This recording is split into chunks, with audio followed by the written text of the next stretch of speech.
Ganda naman nito pang office, madam. Ang lalaban din, no? Guys, ano na to ha? XL size. Ganda, no? Patote bag. Grabe.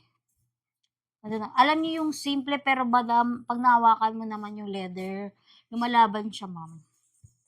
Ayun, solid ang leather din nito. Yan ang ilalim. Basta meron akong ganito talagang mga nakukuha ganitong ganitong design. Alam ko na kung anong quality ng leather niya, maganda. Kung meron kayong ganito or may nakita na kayong ganito, ito punasan ko na lang 'to. Dumi lang 'to, be. Tanggal na nga nakukuha, nawala na. Okay, yun. Makapal siya. Even the handles. Ito lang, nabawasan na ng lining. Madam. Ay, sorry. Kita ba? Ayan. Nabawasan ng lining dyan. Ito kompleto. Ayan.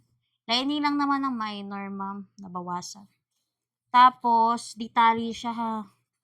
Pangmayaman outfit to, guys. Pangmayaman outfit. Nakikita ko to sa mga sa Pinterest. Mga outfit na ganito. Ito yung pinapartner nila na maganda ng loob, madam. Pa-suede. Yun na yung loob. Ganda ng sa loob. Oh. Ayun oh. Pa-suede. Ganda.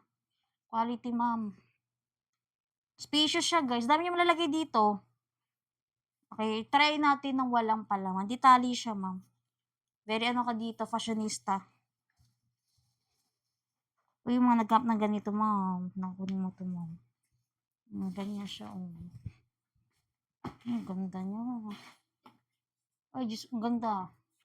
Naku, ma'am. Pang yung sa mga mall, yung mga mamahalin na brand, ganun. Ganun yung quality niya. Ganda, no? Naku, makakaintindi lang nito sa mga mahilig sa ganitong style ng bag.